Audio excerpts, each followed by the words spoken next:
Hey everyone, Chris with SoCal Reels again. I'm going to go over a quick tutorial on how to service a baitcaster. After each use, especially salt water, we want to make sure we get these cleaned up. Salt water will damage a lot of stuff. So first thing is go over what we're going to need as far as supplies. We're going to need water. I prefer using a spray bottle with distilled water. You can use tap water as well, but distilled water is really the best because it does not have any minerals in it, so it will not leave any spots. It'll dry spot free.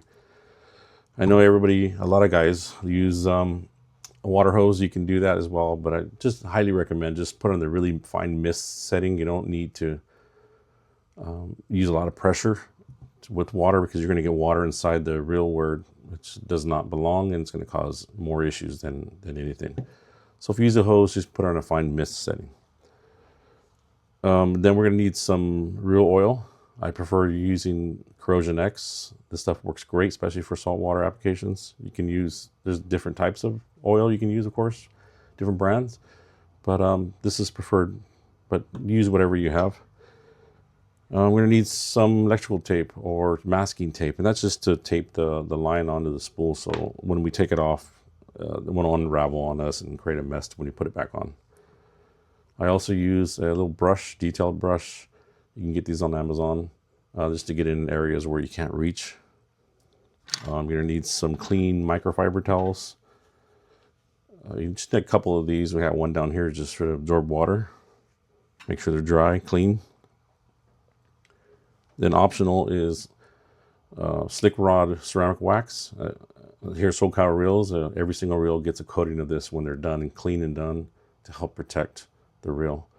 This is optional, but we do have these on our website as well, socalreels.com.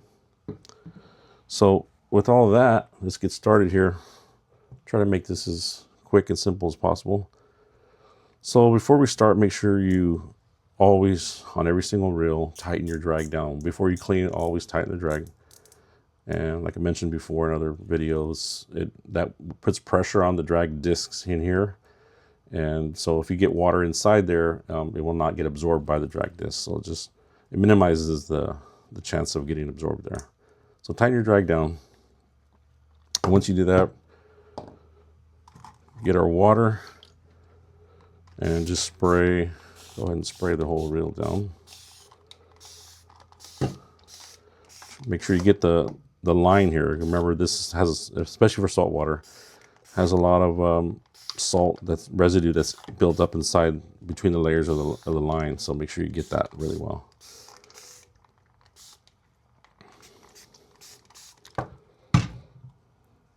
So we're just trying to dissolve any dirt and, of course, salt water residue.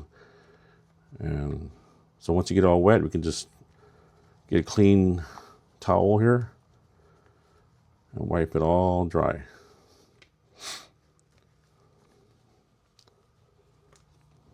Let's get it as dry as possible here. And these are, of course, steps every time you use it, especially in salt water, to make sure you keep it clean, keep your reels clean, because salt water will eat up everything. It'll help you. This will help you avoid some costs if you take it in for a service. Could help you save your bearings from getting corroded so fast, or any other parts. So once you got everything dry,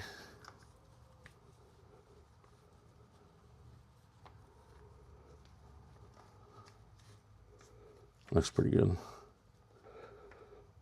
Then you want to make sure you dry the line here on your spool as much as you can. I use compressed air here in the shop, but not everybody has an air compressor, so just dry as much as you can with a towel.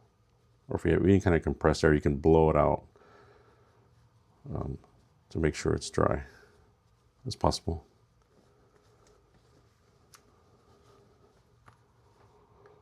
All right.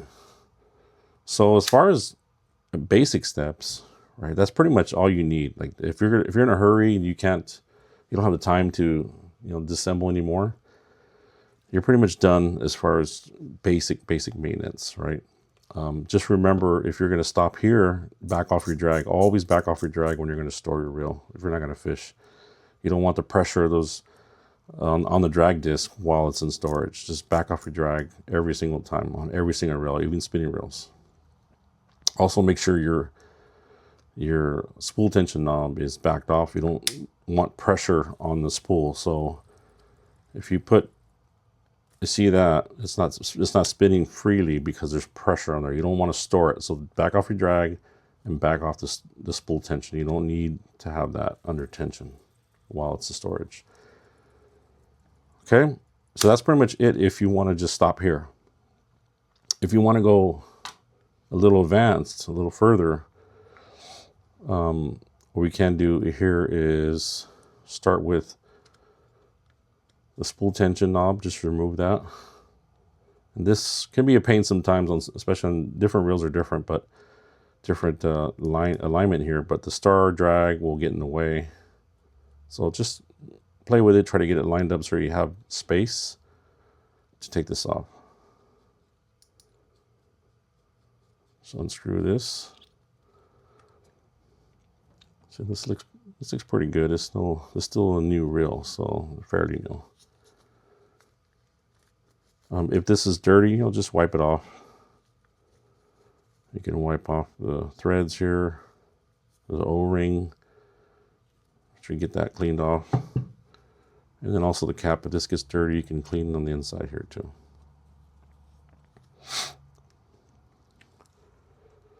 And we'll take the oil, and there's a bearing here. You can just a drop or two here. You don't need a lot. You don't want a lot, just a little. You don't need very much at all.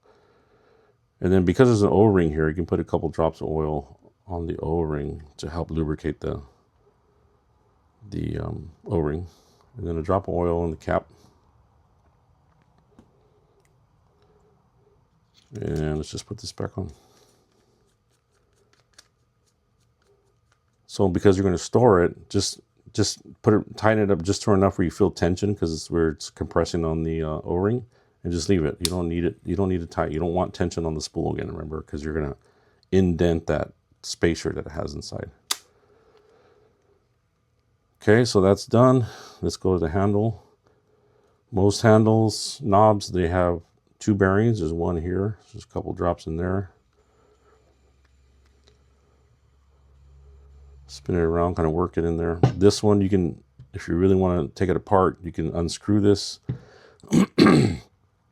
Different reels have a different design. So some you have to unscrew it with the screw. Some the whole thing unscrews. Top part unscrews. But if you have an opening, you can just, especially if you get one of these with the needle tip. I sell these as well on our website, socalreels.com. Has a needle tip, and you can just stick it in here and squeeze a couple of times and get a couple of drops that will go down into the shaft and lubricate the top bearing. So you don't need to take it apart. And just clean out the residual oil here. I'm gonna work that in. Okay, and then we'll go to the level wind here. You can put a couple drops here. You don't need a lot of oil, just a couple drops. And work that back and forth.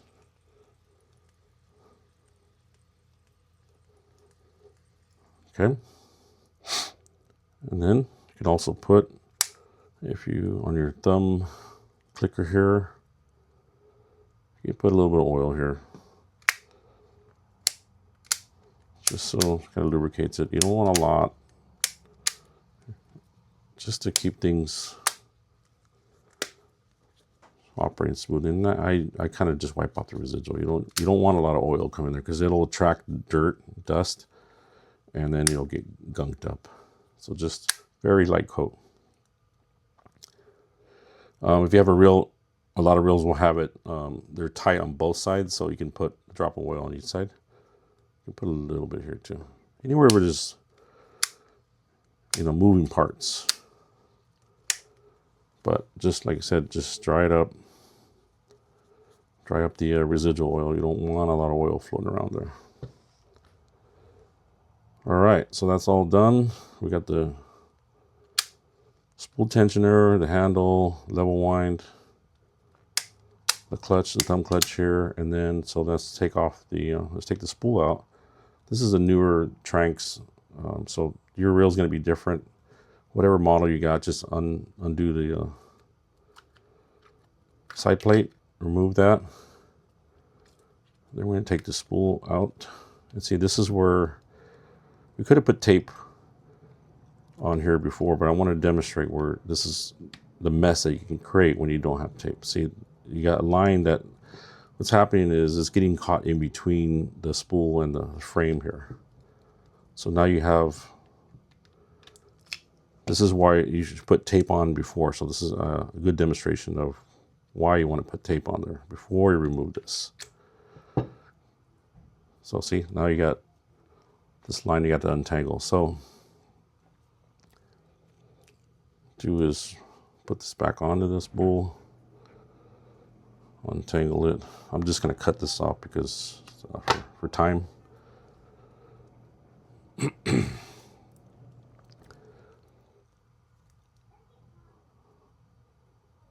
Hold it down. I got some tape ready.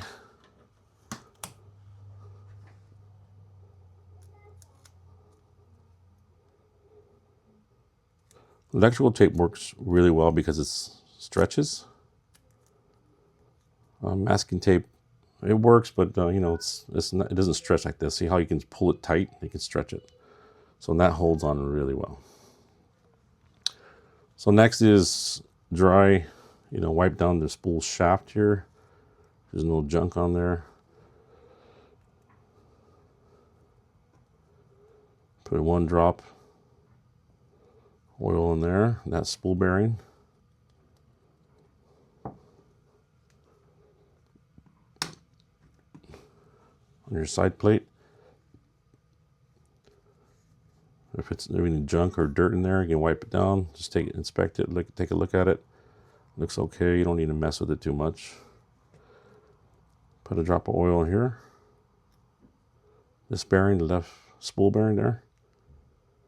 And then you can put a couple drops of oil on the O-ring. This helps keep lubricated, right? And just kind of smear it here.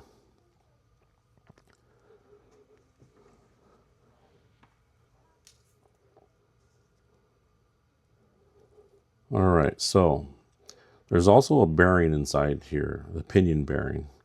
So if you have a needle type like this, you can apply a drop or two on the outside ridge here, outside of that gear, and it'll lubricate the bearing in there. But if you don't have that, don't try to force it in there because you're going to create a mess that you don't want.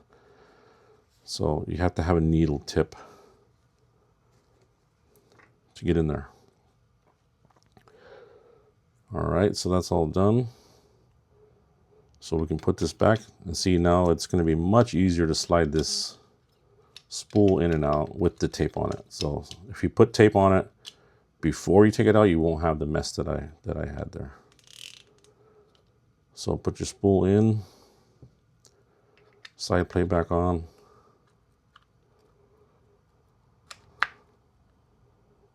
And lock it.